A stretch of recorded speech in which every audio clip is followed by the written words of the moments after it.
O mito arturiano também é um mito muito presente na cultura e na história de Portugal. Aliás, dizem os especialistas em literatura portuguesa que as literaturas relacionadas ao mito arturiano são as literaturas mais ouvidas, né, e mais lidas e mais escritas em toda a história de Portugal. Muito bem. Agora vamos analisar o seguinte.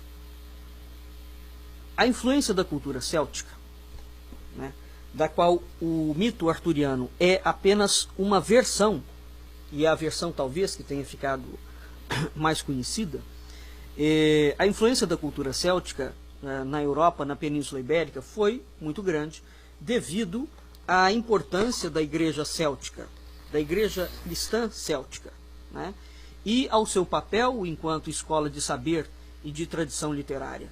Nós temos que nos lembrar que os mosteiros na Idade Média, os conventos na Idade Média, eram grandes centros produtores de conhecimento, né?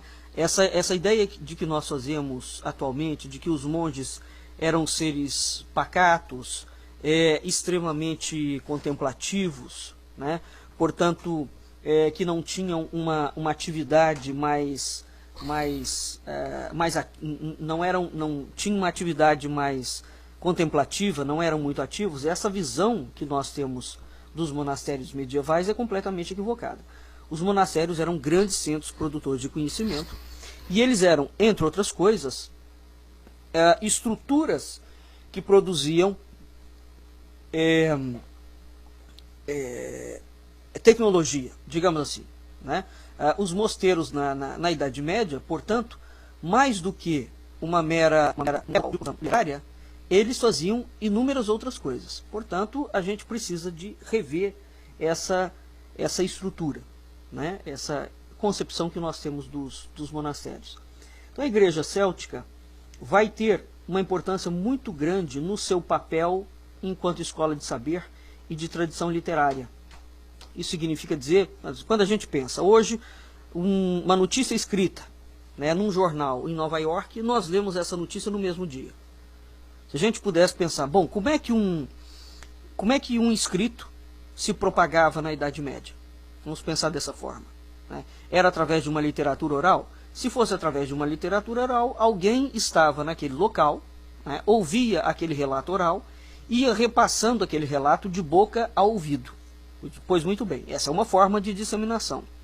Uma outra forma de disseminação da cultura ou do conhecimento naquele contexto era precisamente através dos monastérios, né? Então os monastérios desempenhavam um papel ligado ao conhecimento, portanto de radiação literária.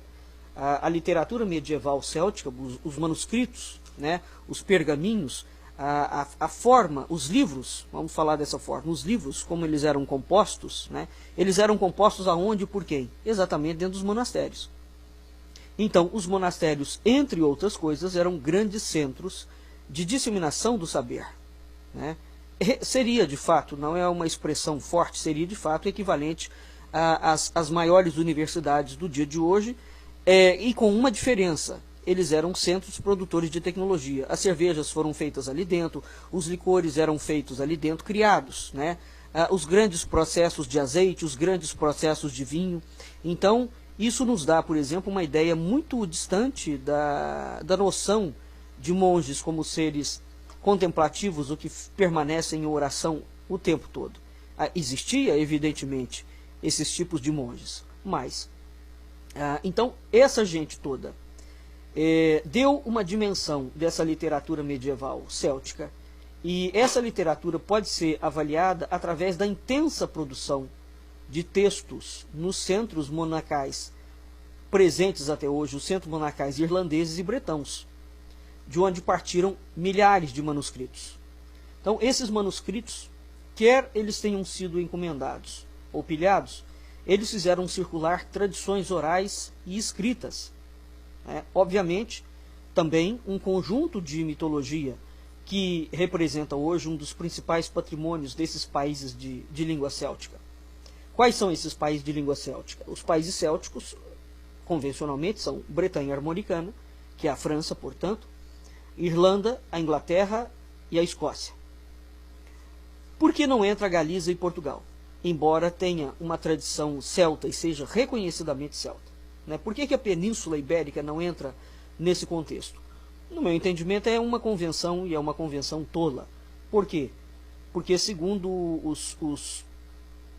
os entendidos, os acadêmicos, a Galiza e Portugal perderam as suas línguas celtas para o latim, né? Então, por isso eles não são considerados países célticos, né? Entretanto, tanto a Galiza quanto Portugal, toda a história formativa de ambas as localidades está diretamente mergulhada nos povos celtas, né? Tanto é que a Península Ibérica, os lusitanos, a Lusitânia era formada por celtíberos, que eram os celtas mais os íberos, né? Então, esses países de língua céltica, portanto, vejam vocês que, no mínimo, esses monastérios divulgaram, fizeram circular pela Europa inteira tradições orais escritas da França, da Irlanda, da Inglaterra, da Escócia, da Galiza e de Portugal, né?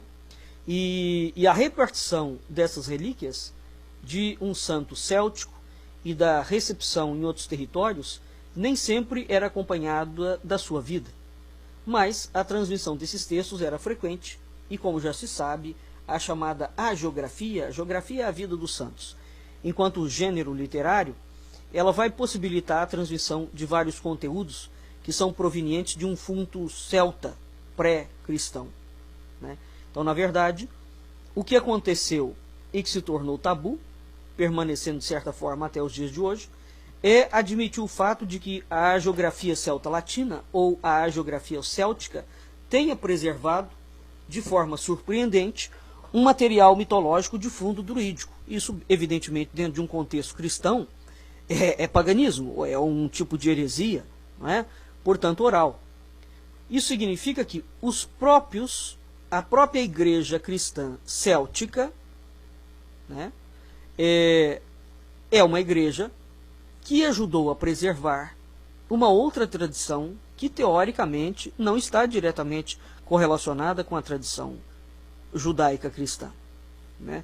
E isso, por exemplo, a igreja cristã fez espalhada por toda a Europa, né? A Europa, antes de ser cristã, ela era uma sequência, era um conjunto, digamos, era habitada, não um conjunto, era habitada por um conjunto de tribos, né? E essas tribos completamente diferentes. Então, curiosamente, a Europa conseguiu, de certa forma, mesmo com o cristianismo, e anexando, incorporando ao cristianismo, e é por isso que talvez que o cristianismo vai ficar com uma riqueza teórica conceitual imensa, os monastérios vão incorporando toda essa tradição literária, toda essa tradição oral, toda essa cultura que não pertencia de raiz à tradição judaica, né? E posteriormente à tradição cristã.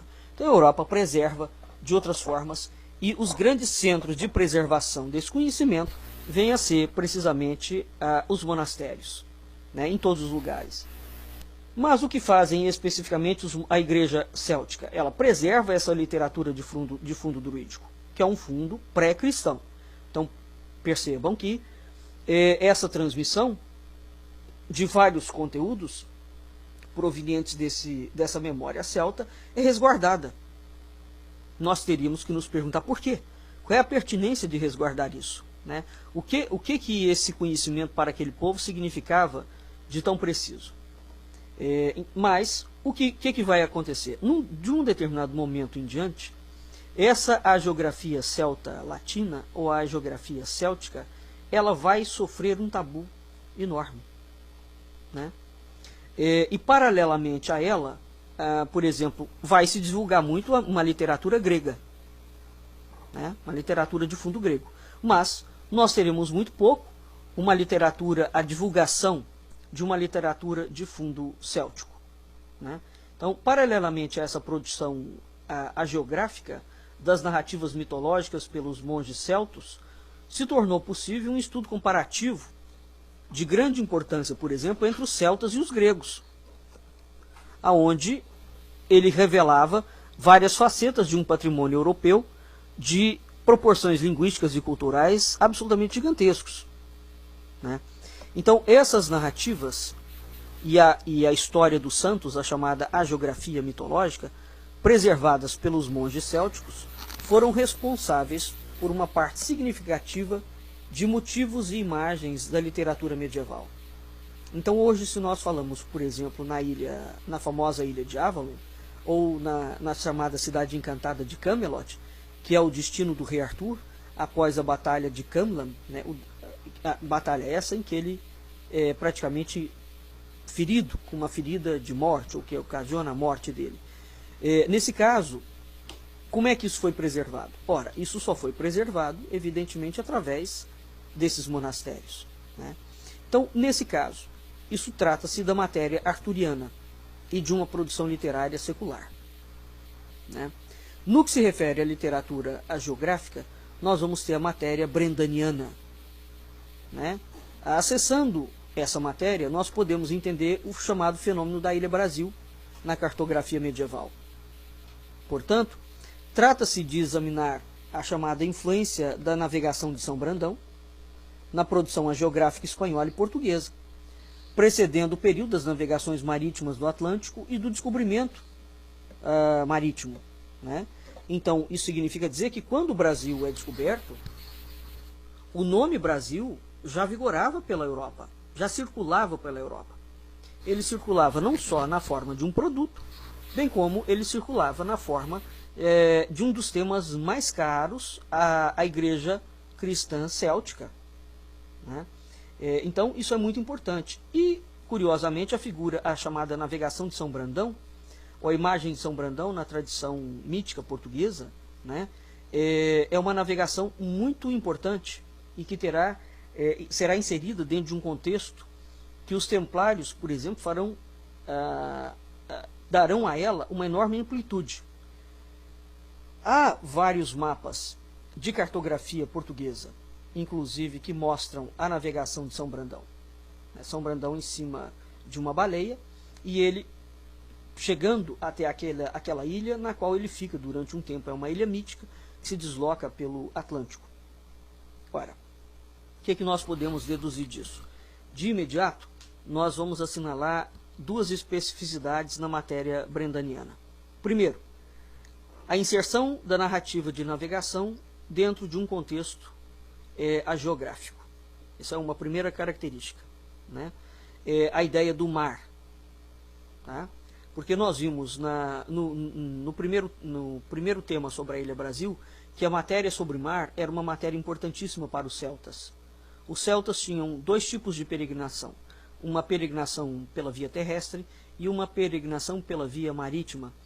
E para os celtas era importantíssimo, falamos inclusive que o chamado Caminho de Santiago de Compostela, que não termina na cidade de Compostela, na Galiza, portanto ele termina na Costa da Morte, na mesma Galiza. Quando se chega a Santiago, tem que caminhar um pouco além, né, e ir até a Costa da Morte. A Costa da Morte é precisamente o final desse caminho de peregrinação de Santiago de Compostela, que é um caminho celta. É curioso porque Santiago de Compostela ficou atrelado a um caminho cristão, não é? Não, o caminho de Santiago de Compostela é um caminho pré-cristão. Ele é um caminho celta. E os celtas caminhavam, a alma celta, inclusive, depois da morte, entrava pelo outro mundo através do Atlântico, né? E então a alma passava por toda essa trajetória do que nós chamamos, né, por todo esse percurso que hoje nós chamamos do caminho de Santiago de Compostela, e entrava dentro do mar. E é o mar, mas não é qualquer mar, é o Atlântico. É o Atlântico que facultava à alma a passagem para o outro mundo. Então, o Oceano Atlântico, desde tempos imemoriais, e notadamente na tradição celta, ele estará associado a uma ideia de um mundo diferente. É interessante porque, para nós, de certa forma, torna-se casual quando os mapas de cartografia chamam a descoberta das Américas de um novo mundo. E há, inclusive, mapas que falam de um outro mundo, ou um mundo desconhecido. Normalmente pensa-se que essas palavras são palavras fortuitas. Não, não são palavras fortuitas, e elas têm um significado profundo por trás delas, né? Porque se o Atlântico vem a ser um oceano de passagem para que o indivíduo adentre um outro mundo, no caso dos celtas era o mundo dos mortos, então você passou por um outro dimensional. É muito curioso, por exemplo, Cristóvão Colombo, no diário dele, ele fala claramente que ele está chegando ao paraíso, né? E ele vai dando algumas descrições da chegada ao paraíso, à medida em que ele navega pelo Atlântico. Uma dessas descrições é precisamente a mudança de temperatura, o ar começa a ficar ameno, e ele fala que o oceano ele está subindo, né, no oceano. O oceano está subindo em direção ao céu, digamos assim. E nós temos também nos mapas e em várias literaturas o surgimento daquilo que depois, futuramente, será tido como um mito tolo, de que o Brasil é o paraíso redescoberto. Então, antes dos descobrimentos marítimos, nós temos divulgado a ideia do paraíso. Nós temos divulgado também a ideia de que o paraíso seria redescoberto e que o paraíso estava a oeste da Europa, portanto, no sentido de onde o Sol se põe, né? Depois, num outro momento, nós temos a ideia de que o paraíso foi redescoberto. Depois nós temos um outro tipo de literatura que fala que o paraíso é o Brasil. Então vejam vocês que esses sinais, eles não são sinais casuais, né? A questão é que a historiografia analisa isso dentro de um outro âmbito, né? Pois muito bem. Então vamos voltar aqui. As chamadas, então, na chamada matéria brendaniana, né? Brendaniana é a matéria das navegações de São Brandão, portanto, está ligada ao mar. O primeiro contexto dentro dessa matéria é a inserção da narrativa de navegação. Um santo está navegando, e ele navega, e essa navegação é uma navegação iniciática, uma navegação espiritual, né, que vai levá-lo para um outro local, tá? Daí a ideia de São Brandão. Em segundo lugar, nós temos a premissa de uma terra prometida a se descobrir antes dos fins dos tempos. Isso, de certa forma, é o que dois pontos específicos na chamada matéria brendaniana. A narrativa da navegação dentro de um contexto geográfico. Portanto, um santo está navegando. E o segundo, a premissa de uma terra prometida que vai se descobrir antes do fim dos tempos. Tá? O outro mundo celta, ele se revela na matéria brendaniana como passível de reconhecimento pela alma cristã. Então, é a alma cristã que reconhece esse outro mundo como sendo o paraíso terrestre, e ao qual se pode chegar através de uma peregrinação pelas águas de um mar desconhecido. E quanto mais desconhecido for o mar, melhor será para a alma peregrina.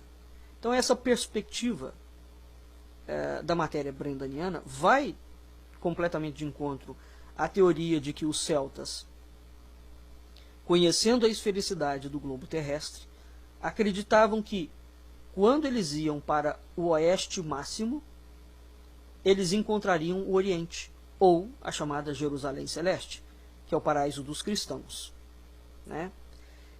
Então, tem um livro de Beauvoir, está em francês, a Descoberta do Novo Mundo pelos Irlandeses e os primeiros traços de um cristianismo antes do ano 1000. Né? Pois muito bem, isso é muito curioso, nós temos em vista essa perspectiva. Portanto, a peregrinação, a ideia de peregrinação, hoje quando uma pessoa sai em peregrinação, ela não sai em peregrinação para buscar um outro mundo. Então, nós usamos a mesma palavra nos dias de hoje, portanto, 1000 anos depois, mas o sentido não tem nenhuma relação com o sentido da navegação, da peregrinação na antiguidade. Né? Então, na antiguidade, portanto, para a cultura celta, para o mundo celta, quando a alma peregrinava, ela estava peregrinando em direção a Jerusalém Celeste, né, ao paraíso. Ela ia de encontro ao paraíso. Hoje não. É uma peregrinação factual. Mesmo as chamadas peregrinações religiosas, elas perderam muito desse sentido original, né? Heinrich Zimmer, que é um dos celtólogos mais importantes do final do século XIX, ele propôs uma influência substancial da literatura clássica nas narrativas das matérias brendanianas, né? Como, por exemplo, ele fala que a Odisseia e a Enéida, né, são sobrepostas dentro de um contexto geográfico, e esse contexto é executado com liberdades pouco habituais. Essa proposta, quando ele coloca isso, essa proposta no início é aceita, depois ela vai sendo descartada, na medida em que vai vindo à tona o chamado corpus das literaturas célticas, resultantes de estudos filológicos que vão evoluir a partir desse momento, né, onde esses estudos vão revelar uma propriedade de um conjunto de obras que é absolutamente impossível de ser construído apenas sobre a influência de tradições estrangeiras, como por exemplo a tradição grega. Essa pesquisa é muito importante, porque, claro, que denota que há influência estrangeira na literatura da matéria brendaniana, mas essa influência não é ipsis literis, né? Essa influência não é uma influência cabal, absoluta. Isso significa que havia, naqueles povos, efetivamente, uma estrutura cultural própria. E é isso que é importante, né? Então, hoje já se sabe que efetivamente houve influência de outros povos, efetivamente, mas essa influência não é marcante, né? Não é tão marcante a ponto de ter sido esta influência externa que de fato construiu a cultura céltica. Ora, a situação da Irlanda como o centro de escolas de saber na Alta Idade Média oferece certamente a possibilidade de que existiu realmente um comércio muito efetivo entre as tradições célticas e as tradições clássicas, né? E que foi efetuado com um proveitoso talento em vários setores da produção literária céltica, como a gente vê, por exemplo, na Bretanha armoricana e na Inglaterra. Mas o material céltico, e particularmente o material irlandês, se sobrepõe, mesmo com essa influência, eles se sobrepõem consideravelmente, e eles revelam um outro mundo. É claro que esse outro mundo tem paralelos, tem vários paralelos clássicos, né? Mas advindos de uma outra esfera, que é a chamada esfera do comércio mitológico, né? Anterior ao momento medieval, do surgimento da biografia dos santos, né? Portanto das hagiografias, e das composições nos monastérios do oeste europeu. Então, esse extenso painel mítico-literário pré-cristão, que foi constituído em tempos muito remotos, ele provavelmente foi feito a partir de um estoque mitológico, de que tanto os gregos quanto os celtas desfrutavam, e isso frutificou nas literaturas deles, né? Portanto, a história da Europa, os monastérios preservam, e hoje o que nós estudamos e que é absolutamente fascinante, né, é preciso entender como é que esse fascínio foi mantido durante tantos séculos e chegou, curiosamente, até nós, né, quase 1000 anos depois, quando a gente pensa no início da nacionalidade portuguesa. Então, antes da chamada navegação de São Brandão, o que nós temos? Nós temos um outro gênero na literatura irlandesa que apontava para uma tradição de literatura de viagens. Essas literaturas de viagens, por exemplo, não era simplesmente uma influência da Odisseia ou da Enéida, mas ela tinha origem em outra vertente. Que vertente era essa? A vertente que considerava como sendo de um fundo puramente celta, e que foi, na verdade, a matéria através da qual a chamada navegação de São Brandão redesenhou sua forma alternativa de matéria geográfica. Então, as chamadas narrativas de viagens, né, no mundo céltico, eles têm um nome muito bonito, que são chamados de ingrama.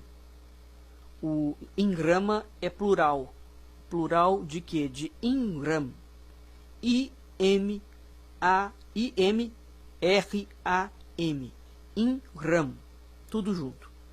Então, o que são as ingrama?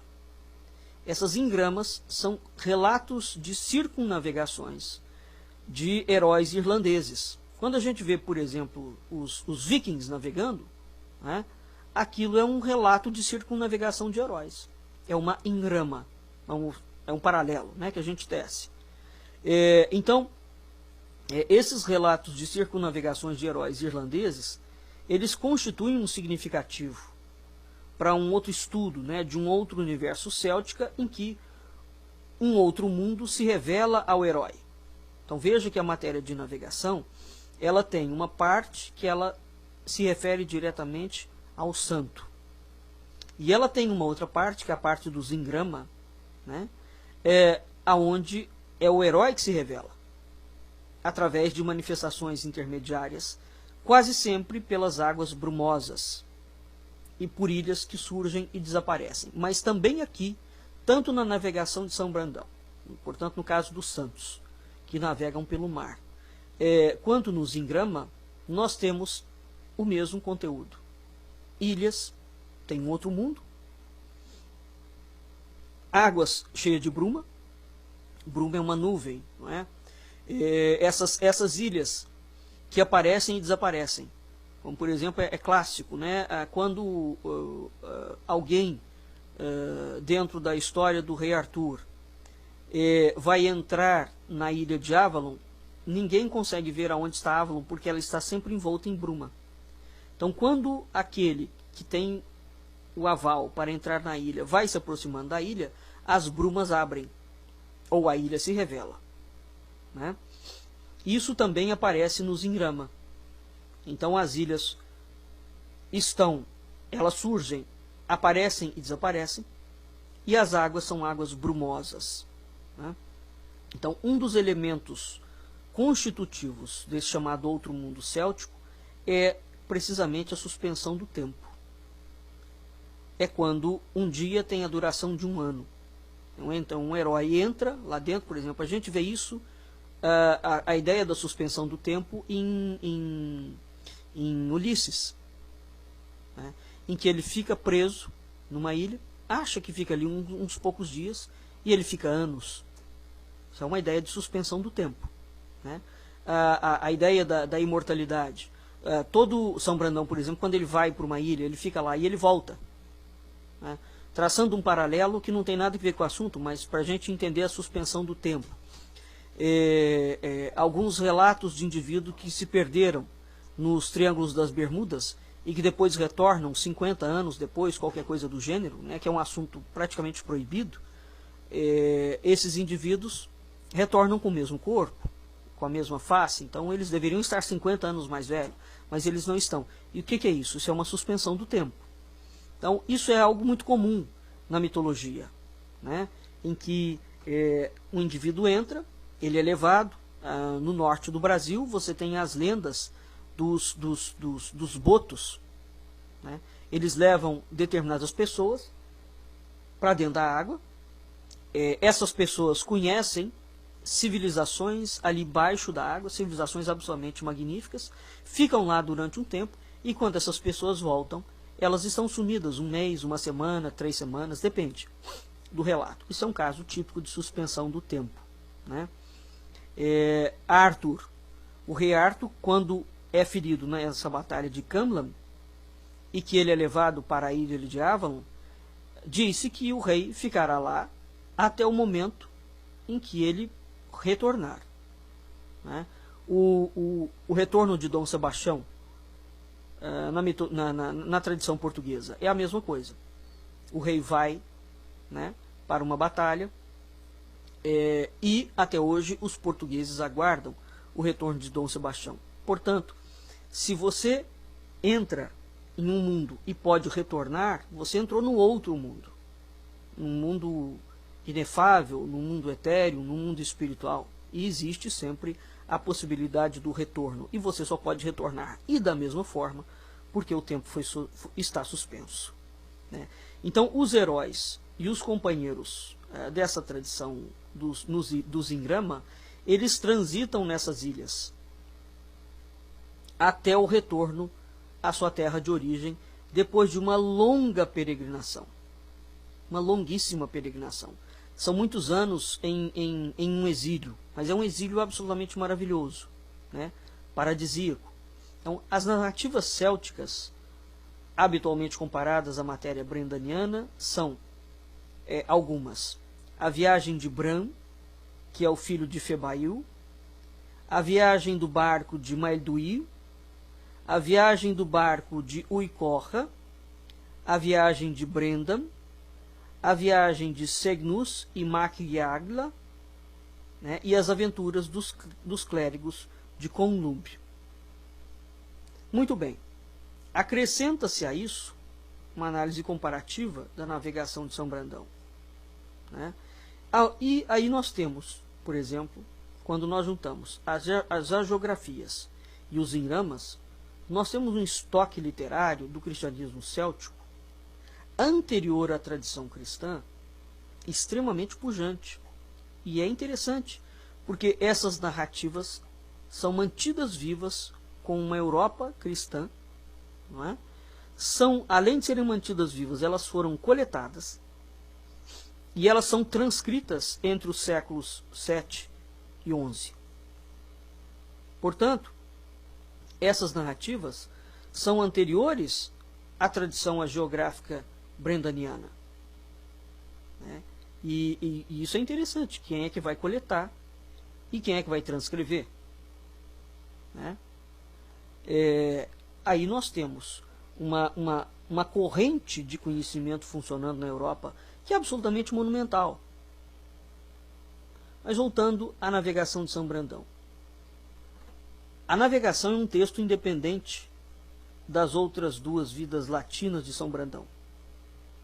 Tá? Então, porque São Brandão é um santo latino, é preciso separar aquilo que a tradição celta coloca como a navegação de São Brandão, como das vidas latinas que esse mesmo santo tem. Tá? As vidas latinas de São Brandão são conhecidas como a vida primeira de São Brandão. E esses manuscritos são datados entre os séculos 14 e 15. Mas perceba que as narrativas célticas, comparadas às matérias brendanianas, são coletadas e transcritas entre os séculos 7 e 11. Portanto, quando os textos que falam de São Brandão aparecem, né, eles aparecem 4 séculos depois, 3 séculos depois, 4 séculos depois. Né? Mas a composição e a língua, atestando uma data mais antiga, está entre os meados do século XI e XII. O que nós temos nesses textos? Nós temos o tema da peregrinação terrestre do santo. A chamada segunda vida de São Brandão, os manuscritos são datados do século XVIII. E esses manuscritos tratam também da peregrinação, mas nesse caso, de uma peregrinação marítima. O outro texto ligado a São Brandão é a Vida de Brandão. Esse é um texto hagiográfico em irlandês medieval, de composição do final do século XI, cujo manuscrito é datado do século XV, né? Conhecendo como o book, o livro de Lismore. E o manuscrito de Lisboa da Navegação, em latim, parece ser uma recensão das diferentes aventuras do santo, comprovando, portanto, o sucesso da tradição brendoniana em Portugal. E é importantíssimo ter isto em vista. Né? Portanto, a gente tem uma literatura céltica. Portugal sempre teve uma tradição celta. Os povos celtas viviam ali. Né? A Lusitânia era celta. Portanto, Portugal conserva essa literatura. Não é que eles são simplesmente trazidos exteriormente, né, importados para o território português. É preciso entender isso, assim como na Galiza também. Não é uma literatura meramente importada. Essa literatura estava presente nas tradições daqueles povos que já habitavam a estrutura peninsular. Né? E evidentemente que todo esse trabalho que a cultura da igreja cristã celta vai fazer posteriormente, porque, claro, os celtas que habitam a Península Ibérica no início não são celtas ligados à igreja céltica, né, a igreja romana, a igreja cristã céltica, desculpe. Então, eles são celtas de outro tipo. Então, é interessante porque nós temos a fusão de uma tradição cristã e de uma tradição celta, né? E depois nós temos a ideia de uma tradição celta cristã. Então, no texto fundador da tradição brendaniana, existe o manuscrito da navegação de Alençon, que é proveniente da abadia de uma abadia na Normandia. Essa abadia atualmente está em ruínas, né? E esse manuscrito faz parte do acervo da Biblioteca Municipal de Alençon. É o código 14, o fólio 1R a 2V. Esse texto fundador da tradição de São Brandão, então, seria o manuscrito da navegação de Alençon. A datação não é unânime entre os filósofos, entre os filólogos. Eles datam isso com uma margem entre os séculos 12 e 11. Mas a navegação insere-se na tradição hagiográfica, ao mesmo tempo que parece ser muito mais uma obra de criação literária de estilo alegórico do que uma obra de edificação moral. E a sua influência vai ser definitiva, tanto para os geógrafos, quanto para a formação da educação cristã e para o estudo do latim, como também para a formação da literatura vernácula celta, que é considerado por vários estudiosos como um dos mais importantes elementos na constituição da matéria do Graal. E evidentemente que quem fica sabendo disso somente isso é um campo de pouquíssimos eruditos. Então, a importância da navegação de Alençon reside no fato de que ela surge antes dos textos hagiográficos propriamente ditos, que são relacionados a São Brandão. Portanto, eles confirmam uma posição intermediária entre esse fundo. O meu mundo e meus objetivos vão mudar muito nos próximos anos. E para me ajudar em todas essas transformações, o IBMEC tem um plano. Eu fiquei encantada com toda a estrutura que a IBMEC tem. Eu vou aprendendo com a dificuldade de outras empresas. Atualmente estou fazendo um intercâmbio na Suécia, na Kristianstad University. Aqui a gente tem uma facilidade em relação aos caminhos, ao networking e aos conhecimentos dos processos. Venha descobrir o plano que o IBMEC tem para você. O telefone agora, a nossa repórter de BH, Wanda Sampaio, ela está no local e, é claro, tem as informações mais precisas a respeito desta tentativa de homicídio. Ô, Wanda, muito boa tarde a você. O alvo do tiro seria mesmo a Ana Hickman? Exatamente. Olá, boa tarde a todos. Isso mesmo, o alvo do tiro seria a apresentadora Ana Hickman. Mas a gente tem uma informação aqui, ainda não oficial, de que ela não foi atingida. A movimentação aqui na porta deste hotel, próximo a um dos maiores shoppings da capital mineira, é muito grande. Jornalistas, policiais, várias viaturas da o nosso primeiro volume é dedicado a Polícia Militar, e inclusive a equipe da perícia aqui da Polícia Civil já está no local, o Rabecão também, o que confirma a presença, o que confirma para a gente a informação de que uma pessoa morreu. A princípio, isso não é oficial, ok? Uma pessoa teria entrado no hotel, a gente não sabe ainda se seria um fã ou alguém até mesmo da equipe da Ana Hickman. E essa pessoa teria apontado a arma na direção da apresentadora e as pessoas que estavam próximas agiram. A gente não sabe se quem conseguiu dominar essa pessoa foi o marido da Ana Hickman. o Alexander Corrêa ou alguém que integrava a equipe. O fato é que essa pessoa que tentou matar a apresentadora foi baleada e morreu aqui dentro do hotel. Por isso aí a presença do rabecão da Polícia Civil. Nós ainda não temos muitos detalhes. A representação da chamada Ilha de Borondon nos mapas, mas não explica, por exemplo, a Ilha Brasil. Né? Então, como é que o nome Brasil vai aparecer ali ligado a São Brandão?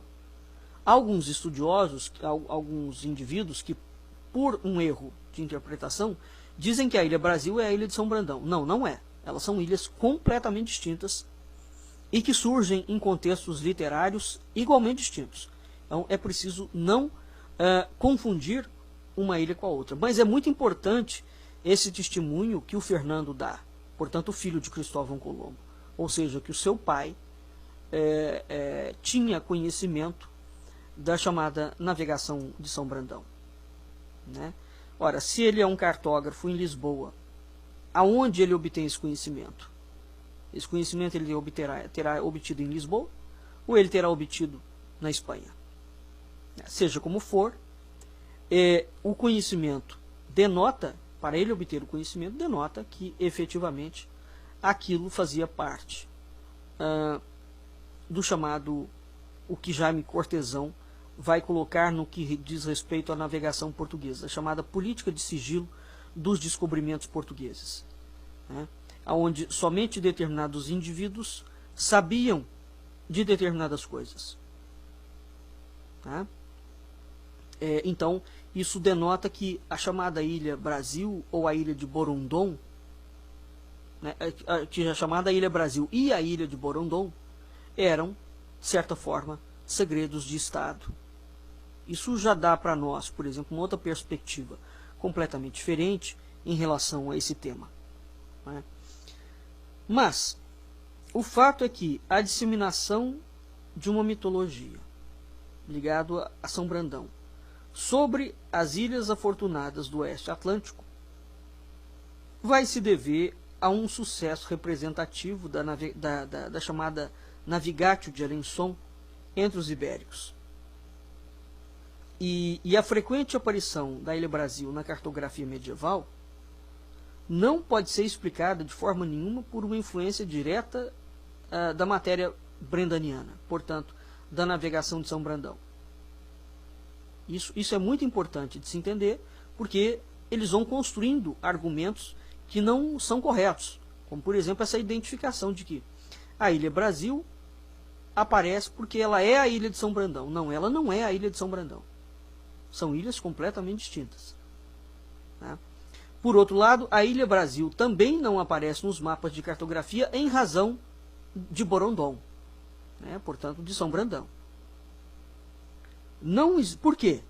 Porque não existe nos textos hagiográficos e tampouco na Navigatio de Alençon qualquer menção à Ilha Brasil. Não existe. O que existe foi a disseminação da ideia de que as ilhas das narrativas mitológicas poderiam esconder algum fundo de realidade factual com a qual os portugueses podem contar nas suas expedições. Mas, como exatamente a chamada Ilha Brasil surge nos mapas e permanece neles como sendo uma tradição celto-portuguesa, é uma matéria que merece realmente uma apuradíssima investigação. Sem dizer que a documentação para essa pesquisa se encontra toda ela em bibliotecas da Europa, notadamente em Portugal, na Irlanda, na França, na Inglaterra, na Galiza, sem esquecer, evidentemente, a Biblioteca do Vaticano. Trata-se, portanto, de uma investigação de um alto custo financeiro e razão pela qual ainda não foi possível avançar muito dentro dessas pesquisas, né? E, evidentemente, isso é uma pesquisa que leva anos. Então, não é uma pesquisa que você vai e volta. Né? Essa é uma consideração, inclusive, que a professora Ana Donardio coloca de uma forma muito bem. Mas é algo absolutamente vital.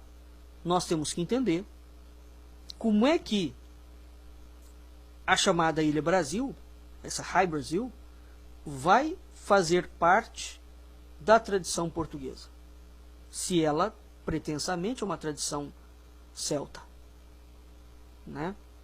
E essa Ilha Brasil vai surgir nos mapas portugueses como uma tradição celto-portuguesa.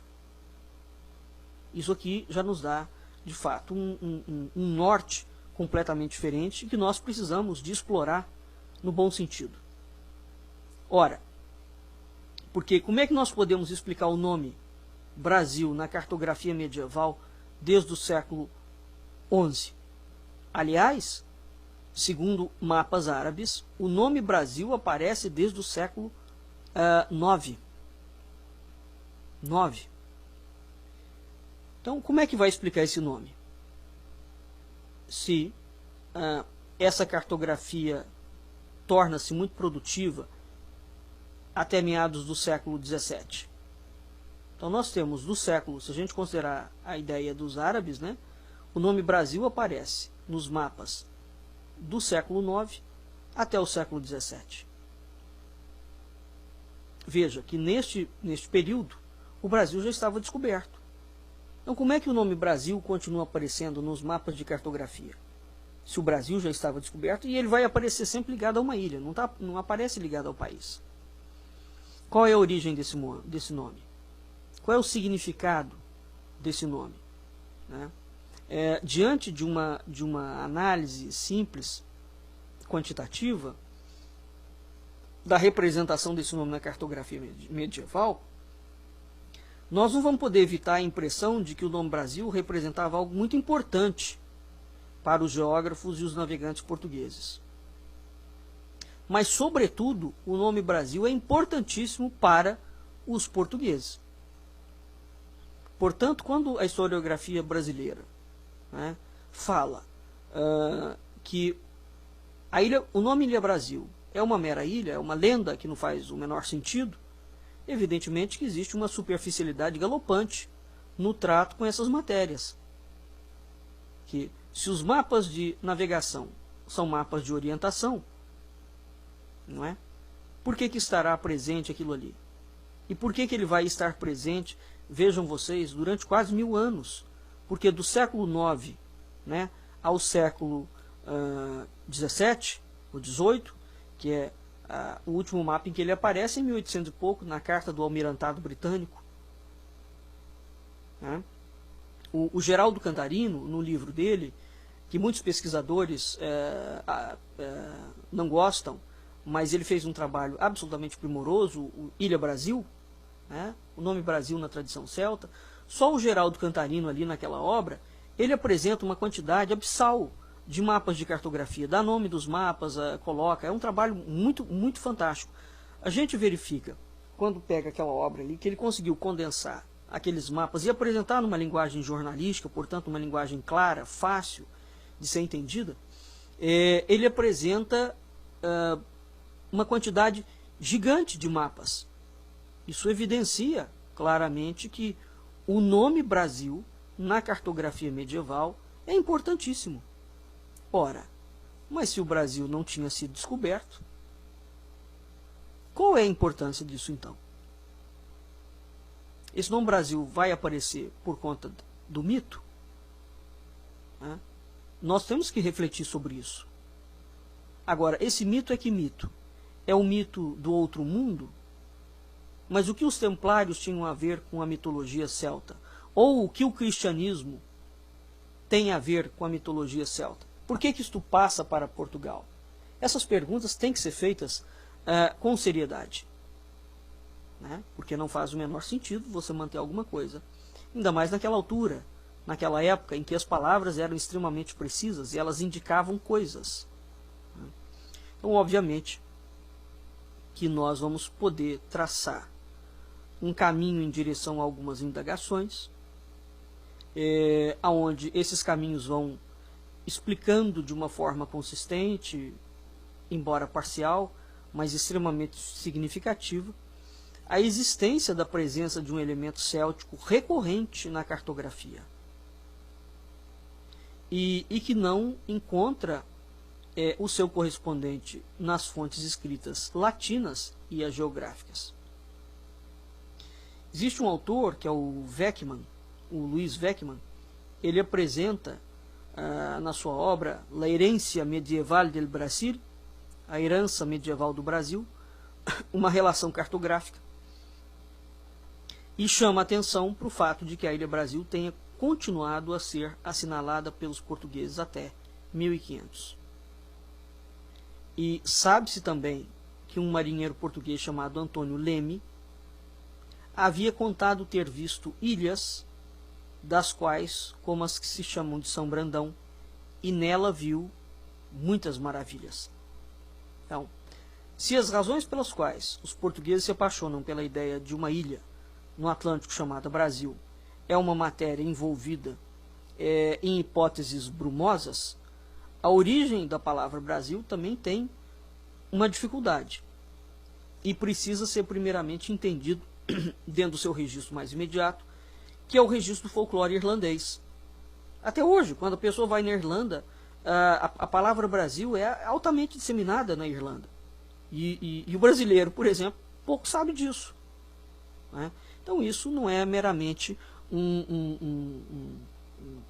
uma aberração literária. A origem do nome Brasil tampouco é algo simplista. Por exemplo, Brasil não vem de Brasil por conta da madeira. Não vem mesmo. Nós já conversamos sobre isso no primeiro programa e hoje, com a continuação do programa, nós verificamos que o tema é extremamente complexo. Pois muito bem. Vamos agora para um intervalo e vamos voltar no segundo bloco com a continuidade do nosso tema ligado à Ilha Brasil. Fiquem aí, vamos tomar uma aguinha e daqui a pouco a gente volta.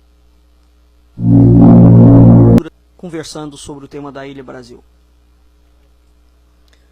A Irlanda possui um elenco numeroso de pequenas ilhas míticas que estão colocadas como um satélite em torno de uma grande ilha que é a própria Irlanda.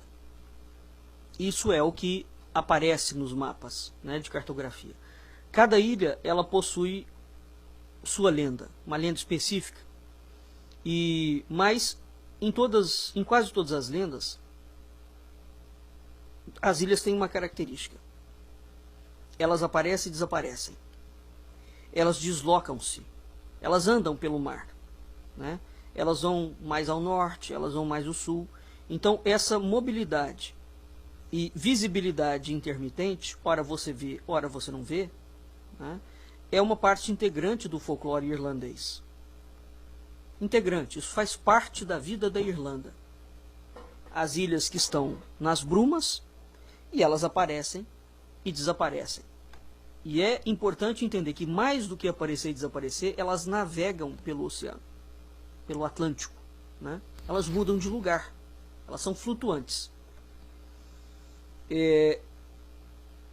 De todas essas ilhas, é muito curioso isso, de todas essas ilhas do folclore irlandês, a Ilha Brasil se tornou a ilha mais famosa de todas as ilhas fantasmas.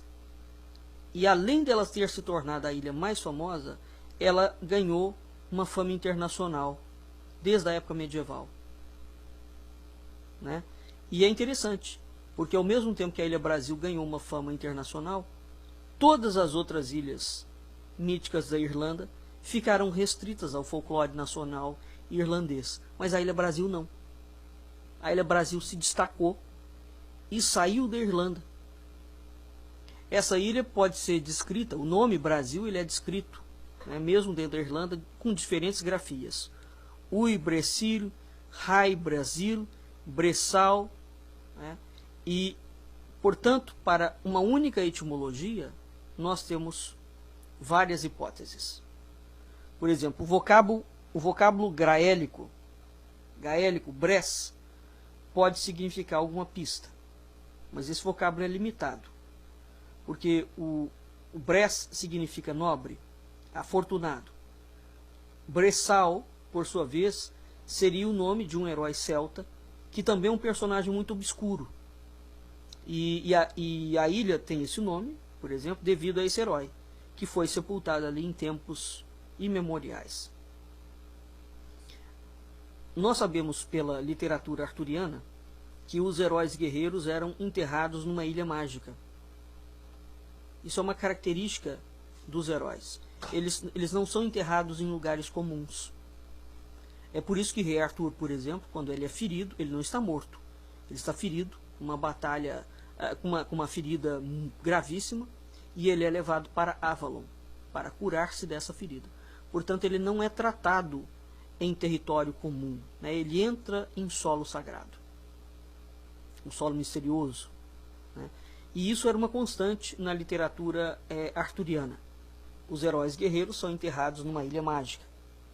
E, contudo, as lendas relativas à Ilha Brasil, elas são inúmeras. Bem como essa Ilha Brasil também terá diversos epítetos, como, por exemplo, a Ilha dos Viventes, a Ilha da Verdade, a Ilha da Alegria, a Ilha da Mulher Encantada, a Ilha das Maçãs, um paraíso mais que distante. Esses são, por exemplo, os nomes mais conhecidos da Ilha Brasil. Na geografia, esses elementos permaneceram, por força da escatologia cristã, né, associado às ilhas do outro mundo, na mitologia celta. E eles foram assimilados à Terra da Promissão. Então, o que nós temos aqui posteriormente? Né? Nós temos uma lenda, ou um folclore, ou uma mitologia céltica, que ao se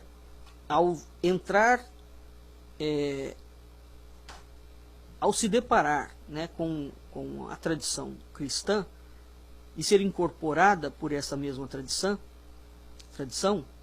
elas serão assimiladas por essa tradição. Então, as chamadas ilhas do outro mundo na tradição celta, quando elas são absorvidas dentro do cristianismo, elas vão ser assimiladas à chamada Terra da Promissão.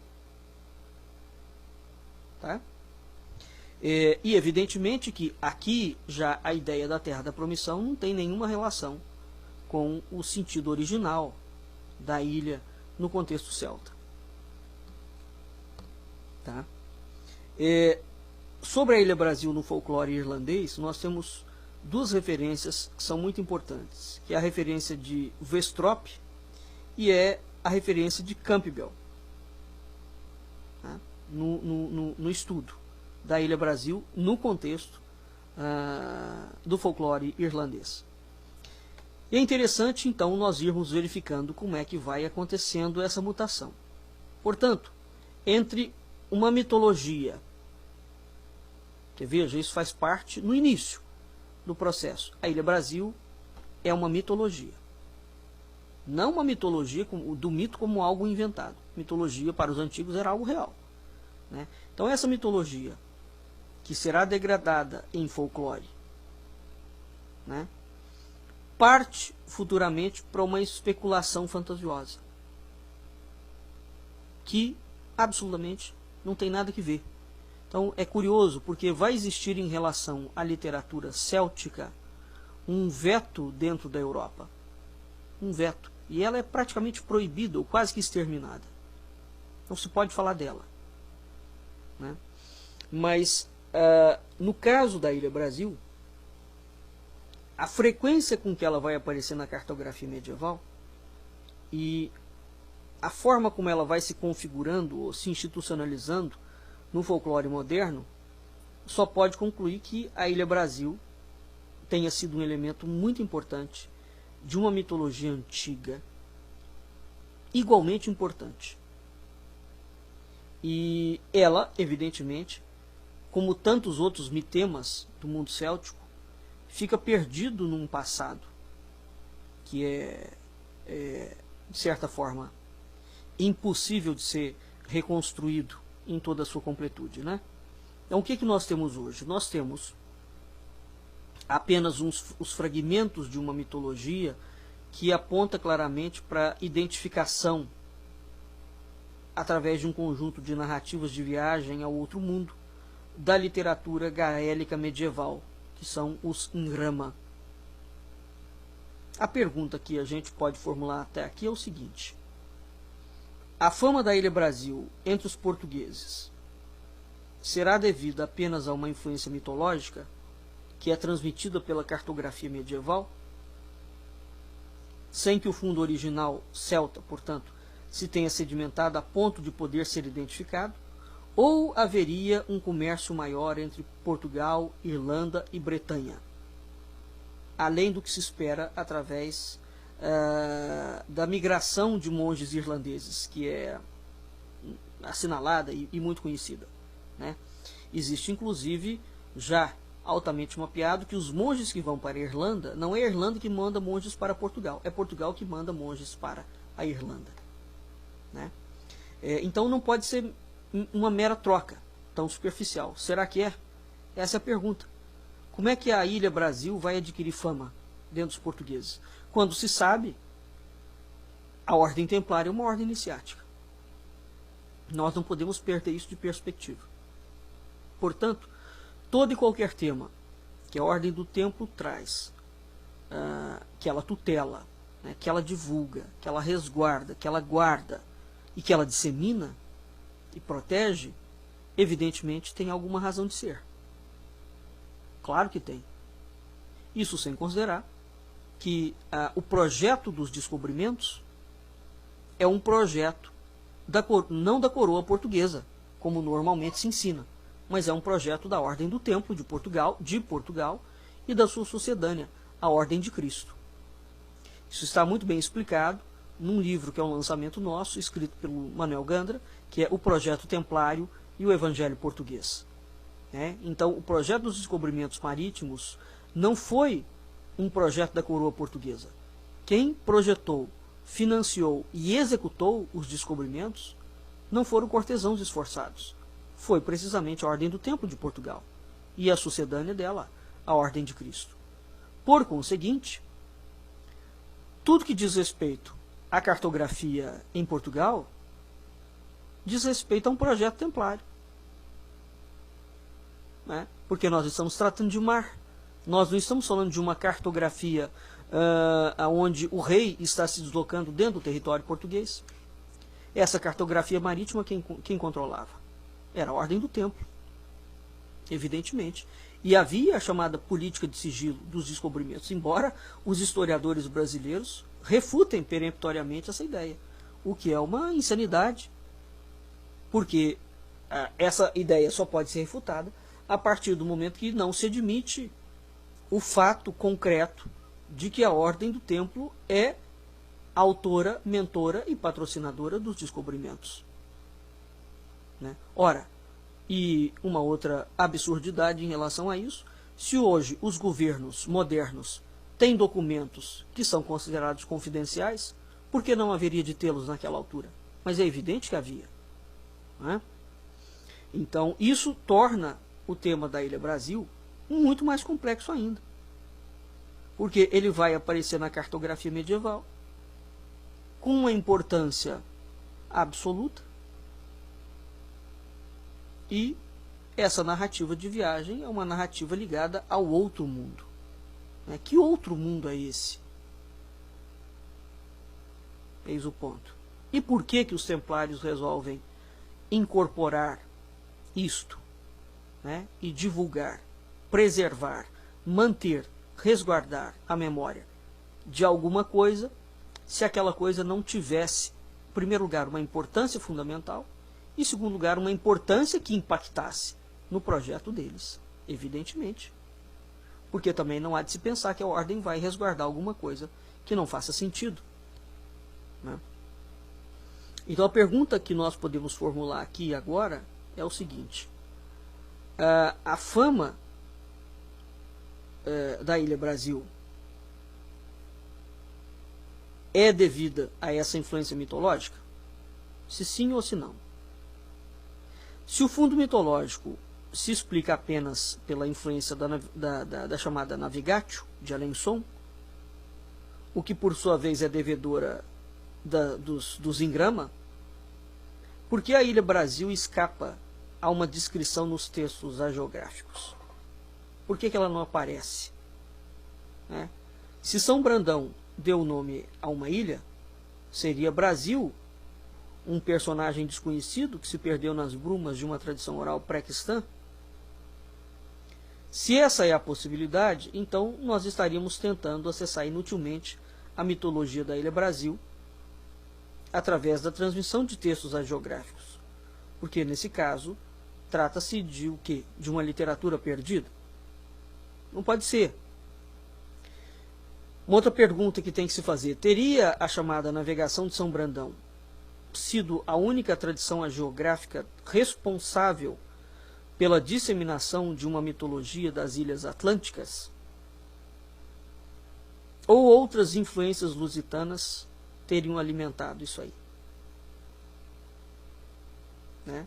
Há outras influências lusitanas, portanto, dentro do contexto português, que alimenta o caldeirão das hagiografias medievais do oeste insular e peninsular, mas é evidente que existe. Os templários são clássicos em relação a isso.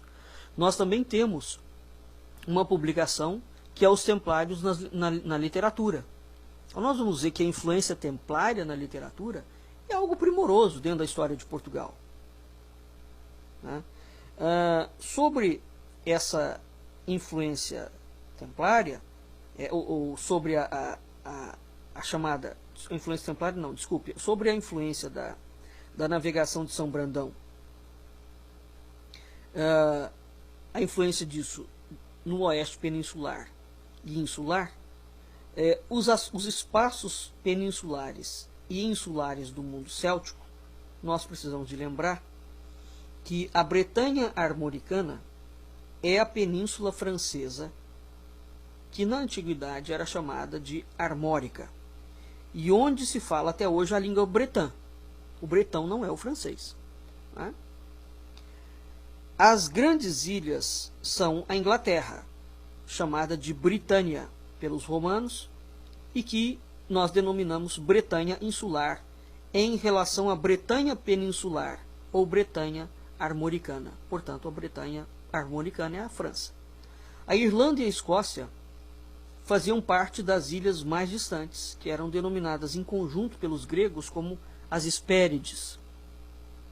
A Península Ibérica, hoje, né, Portugal e Espanha, corresponderia, no caso das culturas célticas propriamente dita, ao norte de Portugal, que é o Minho, né, hoje, e a Galiza. Então, se nós nos atemos ao mundo cristianizado da Antiguidade Tardia,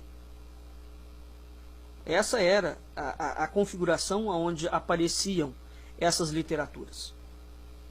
Né? E evidentemente, a fusão dessas literaturas, né, a divulgação dessas literaturas dentro das geografias celto-latinas. Portanto, cabe notar que todo esse território no extremo oeste da Europa é permeado de ilhas e penínsulas, desde o norte da Escócia até a costa da Galiza. Sobre as relações culturais e comerciais que eram mantidas desde a antiguidade por esses povos atlânticos do mundo celta, é recomendável a obra do arqueólogo inglês, que é o Barry Clough.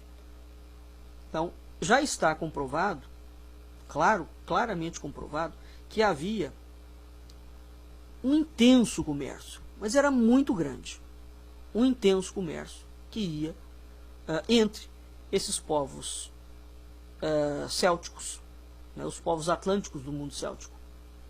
Por conseguinte, evidentemente que há uma série de coisas que têm que ser consideradas em relação a esse tema da Ilha Brasil.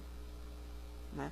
Mas no caso específico de Portugal, também os templários são enormes comerciantes. São eles que criam os primeiros bancos, por exemplo, da Europa. Então, todas essas perguntas e todas essas questões, onde estavam os celtas? Hoje já se sabe que os celtas eram encontrados desde a África até a Índia. Já se sabe que não eram uniformes, né? Mas a presença celta é amplíssima. Amplíssima. Eles estão presentes em toda a Europa. E ao contrário da imagem que se tem, de que os celtas eram indivíduos extremamente pacíficos, é precisamente o contrário. Eram tribos extremamente violentas. Violentas mesmo. Muito brava, né? muito terrífica. Cortava a cabeça com facilidade. Não era nem um pouco mansa. Então a ideia do druida, amante da floresta, catando cogumelo, é completamente destituída de sentido dentro do ambiente céltico verdadeiro, né?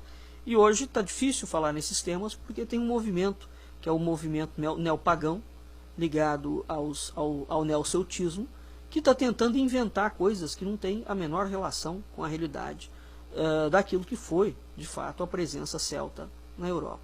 Ao mesmo tempo que esse povo tinha uma cultura extremamente pujante, eles eram guerreiros ferozes, extremamente violentos.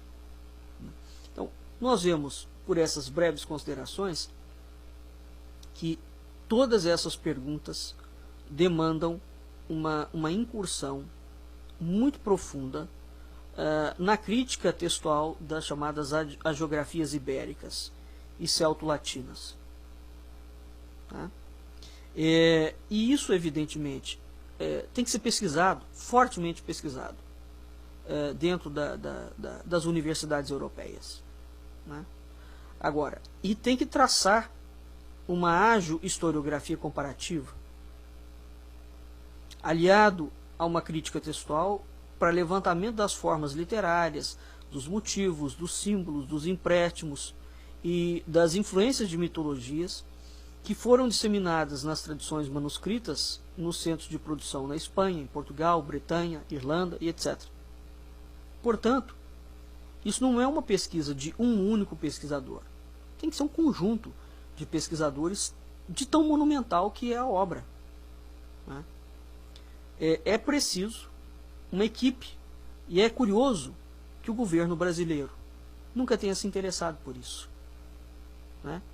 O governo brasileiro nunca resolveu pagar, incentivar pesquisadores para criar uma rede de pesquisadores nacionais e internacionais que pudessem trazer à baila, do ponto de vista histórico-literário, a origem do nome Brasil. É preciso criar um empenho de especialistas brasileiros, né? Agora, o Brasil também não tem um universo cultural céltico nas universidades. Tem uma outra coisa pontual, né? Mas o Brasil, de fato, não se interessa pela história medieval, notadamente a história medieval de Portugal. Evidentemente que na Galiza e em Portugal, portanto, na cartografia medieval, esse fenômeno literário ele atravessa diferentes etapas da constituição de dioceses e do trânsito de homens da igreja, né, da antiguidade tardia. Então é muito curioso, porque quando a gente vê que esses mitos estão ligados a literaturas míticas de fundo oral pré-cristão, só isto deveria configurar ou suscitar, no caso do Brasil, uma pesquisa extremamente acurada em relação à palavra Brasil, né? Porque nós temos um nome que atravessa os 2000 anos da história da cristandade, incólume. Então, dentro do âmbito celta, o nome Brasil tem mais de 2000 anos. Como é que nós não nos interessamos por um fenômeno desse? Porque ele não se alterou. Isso é muito curioso, né? E ao mesmo tempo é muito forte. Esse fenômeno do mito, e portanto da Ilha Brasil ter se destacado das outras ilhas e ter conquistado o mundo inteiro, né? A constituição das dioceses. Então o que leva? Se nós fizéssemos um percurso nessa diocese X, nessa diocese Y, nessa diocese W, os monges foram compilando aqueles fundos celtas orais pré-cristão, e ali estava o nome Brasil. Então a gente teria diferentes etapas da constituição dos monastérios, diferentes etapas da transmissão de um conhecimento, portanto, de uma construção literária, de uma tradição oral, que vão sendo retransmitidas de diferentes formas. Isso é algo absolutamente fenomenal, né, porque constatar que a história do nome Brasil acompanha esse cenário de transmissão do conhecimento milenar, né? Agora, o que nós temos que continuar? É avançando, porque os estudos não param por aí. Vai haver uma outra vertente. Existe uma hipótese de trabalho se nós considerarmos a possibilidade de que uma tradição de narrativas de navegação parecida com o estilo das engramas irlandesas são provenientes de um fundo lusitano. Essas narrativas foram adaptadas ao modelo geográfico, sem que tenha havido necessariamente apenas uma influência brendaniana. Então, a Navigatio, exatamente porque conheceu um sucesso muito grande, acabou por se tornar o único referencial para explicar os chamados contos de navegação, né? No entanto, a chamada Vida de Santa Amaro, que é uma presença muito forte na literatura portuguesa, sugere que nós temos aqui, em relação à Ilha Brasil, um outro tipo de investigação, tá? Dentro da chamada matéria brendaniana, nós temos duas vertentes: a vertente da Navigatio, propriamente dita, e das versões da Vita Prima e da Vita Segunda. Examinando a historiografia literária, se pôde constatar que o núcleo fundador da Navigate teve a sua origem na vida de Santo Malo, de origem armoricana, que por sua vez está relacionada à vida de Santa Columba.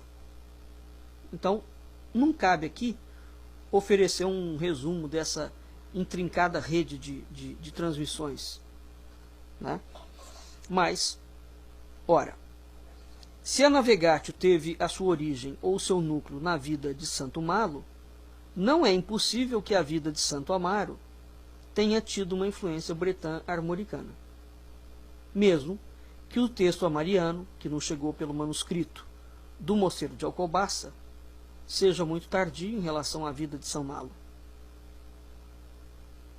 Então, a própria navegação de São Brandão em Portugal tem traduções vernáculas, mas elas não foram encontradas em versões em língua portuguesa e espanhola, o que nos faz inferir que o conto amariano vai substituir a matéria brendaniana na Península Ibérica. E o conto de Santo Amaro é um conto absolutamente vital para entender uma parte substancial do pensamento da Ordem do Tempo de Portugal. É vital. Nós não temos tempo, talvez num outro programa a gente fale sobre esse conto, né? Agora, erroneamente, diz-se que o texto amariano é comentado como sendo uma adaptação da Navigatio. Os dois textos hagiográficos em questão, tanto em língua portuguesa quanto em língua espanhola, fazem parte de um outro estoque de fundo céltico, certamente, mas com elementos que vão merecer atenção, tanto em relação à tradição lusitana, como no caso da vertente portuguesa. Isso é para vocês terem uma ideia de como essa palavra, Ilha Brasil, é extremamente complexa. O texto amariano, em português, ele apresenta apenas um códice, enquanto a produção espanhola é mais produtiva. A vida de Santa Amaro existe, portanto, em duas versões. Existe uma versão portuguesa e existe numa versão espanhola. E segundo Klobe, que editou o texto em 1901, nem a versão portuguesa, nem tampouco a versão espanhola, podem ser a tradução uma da outra, mas ambas teriam sido geradas a partir de um texto comum que ficou perdido. E esse texto provavelmente estava escrito em língua latina. Né? A obra em que o Klobb fala isso é A Vida de Santo Amaro, um texto português do século XVI. Essa publicação, isso foi publicado em Paris. Né?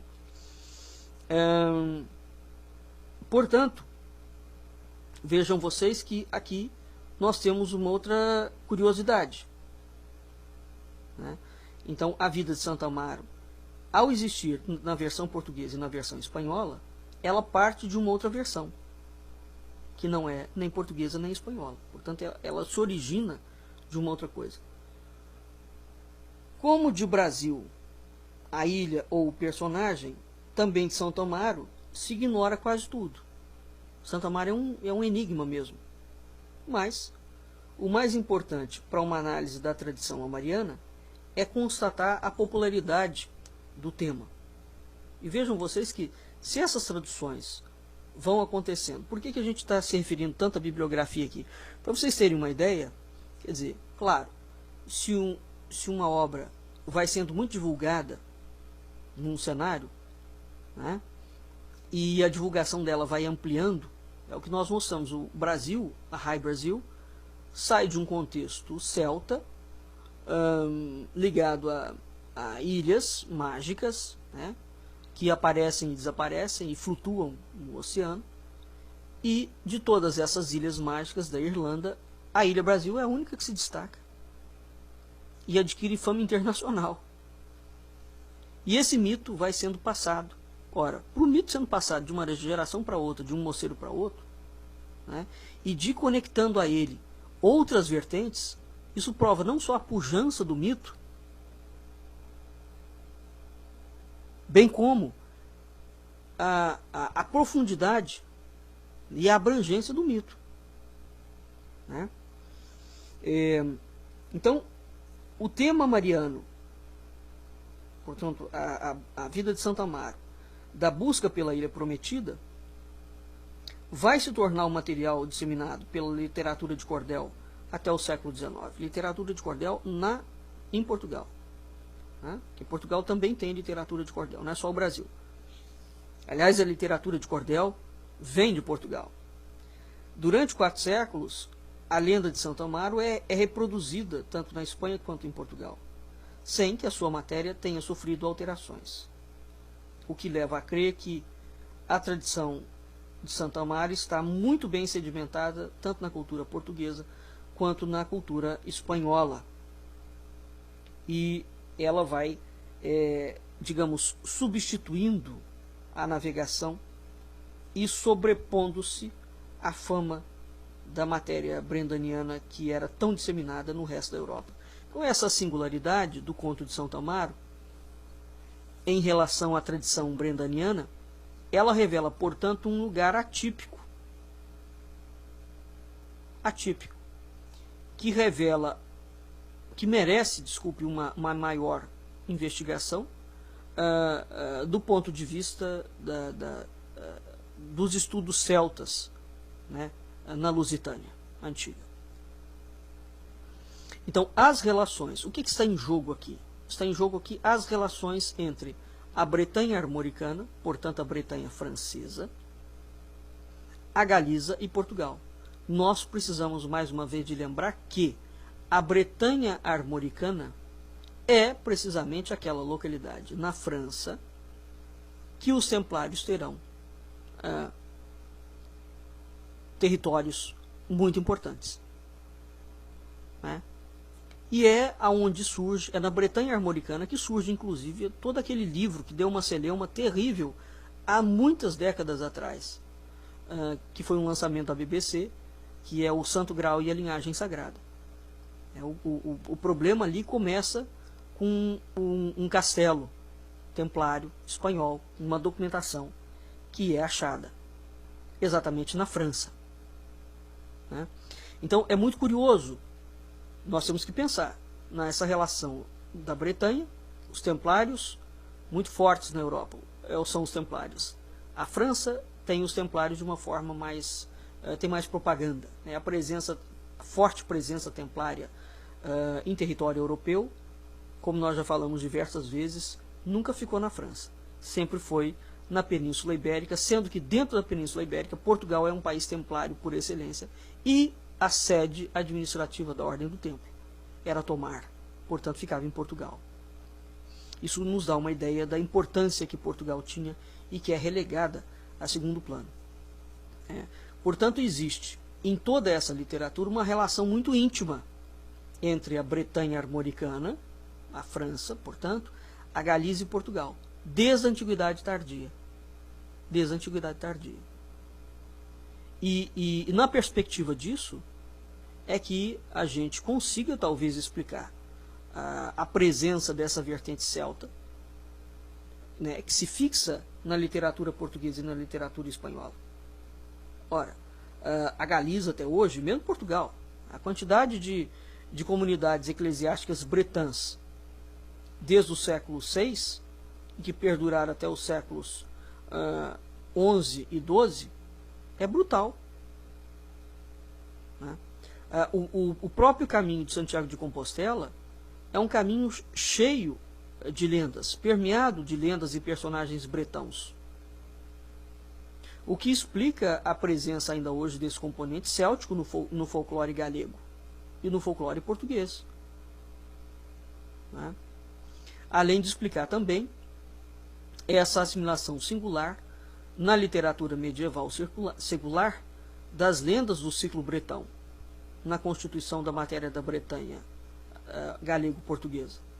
Então, a própria fundação do arcebispado de Dume, na Galiza, que é unido em seguida ao arcebispado de Braga, em Portugal, no Minho, é precisamente a consequência de uma antiga migração bretã na Península Ibérica, cuja razão pode ser talvez de origem missionária, mas ela pode ser também decorrente dessas ondas migratórias que acompanharam as invasões saxônicas na Bretanha insular, né? E vão gerando na Bretanha peninsular ou na Bretanha armoricana um movimento em direção ao norte da Península Ibérica. Isso é algo tão importante, essa ideia da Bretanha armoricana. Por exemplo, quando nós pensamos nos cátaros, eles vivem na Bretanha armoricana. Os cátaros, quando eles estão sendo perseguidos na França, né, pelos reis franceses, os templários os acolhem. E eles vão formar futuramente, né, vão migrar para a população, para a região de Castelo Branco, hoje de Castelo Branco, ou de Nice. Em outros programas, junto com o Manuel Gandra, nós já falamos sobre isso. O professor Manuel Gandra disse que, inclusive, isso foi algo, as rendas de Nice, foi algo que uma aluna dele o chamou a atenção. Por que havia rendas em Nice, se não é uma região piscatória? Né? Então, vejam vocês que esse tema ligado à Ilha Brasil é um tema fortíssimo. Fortíssimo. As implicações, os meandros, é quase que um labirinto isso. Né? E que envolve diferentes povos. Agora, sobretudo, nós temos aqui claramente uma ligação direta entre a Bretanha armoricana, a Galiza e Portugal, que de modo algum pode ser desprezado. De modo algum pode ser desprezado. Né? Então, esse período de implantação dessas dioceses, no início, né, na Idade Média, corresponde ao período das migrações bretãs e da chamada atividade do rei Arthur. Portanto, isso está em que época? Está entre o ano 550, 560 depois de Cristo. Portanto, século VI. Né? Século VI. No século VI, vejam vocês que nós já temos comprovadamente uma documentação de migração bretã na Península Ibérica. Tá? Então, há, evidentemente, um material muito amplo que pode ser estudado na busca dessa elucidação de quais são os motivos, quais são as interpolações, quais são as contaminações, as versões comuns na literatura geográfica, e secular da tradição galega e portuguesa. Enfim, existe um universo muito amplo e que legitima, portanto, dentro do âmbito da literatura céltica, né, a permanência do nome Brasil. Então, há uma troca cultural de tudo isso, né? O que nos interessa entender? Vejam que é somente dentro da perspectiva céltica, tá? A gente verifica que existe uma intensa, mas é uma intensa mesmo, troca cultural e comercial entre os atlânticos. Já está mais do que comprovado, os celtas atlânticos e os atlânticos como um todo. Essa intensa troca cultural e comercial entre os antigos não pode ser outra senão a de se poder constatar um comércio literário comum. Porque é preciso entender isso também. O comércio na antiguidade e a troca literária era completamente diferente. Hoje nós lemos uma literatura de um outro povo com a mais absoluta facilidade. Não é? Na antiguidade não era assim. Notadamente, nós estamos falando do século VI. Então é preciso entender o que é que está acontecendo. Portanto, há uma troca cultural e comercial, mas tem que entender a razão. Esse comércio literário comum só pode ter sido veiculado porque talvez existisse algo além. Portanto, embora, repito, a gente fale em palavra comércio, esse comércio não pode ser entendido como o comércio de hoje. Né? É preciso tentar voltar àquele período para entender o que eles entendiam por comércio. Porque hoje o comércio para nós é uma mera questão de riqueza. Pura e simples, é numérico. Não, naquela época não era tão meramente numérico, tendo mais em vista que grande parte desse comércio e dessa disseminação era feito pelas dioceses e pelas abadias, portanto, dentro do campo monástico. Né? Para a gente ter uma ideia da profundidade disto. E profundidade espiritual, diga-se de passagem. Então, a Ilha Brasil pode ter chegado até nós através das brumas de um outro mundo atlântico. Um paraíso real que foi alimentado pelos sonhos dos navegadores lusitanos.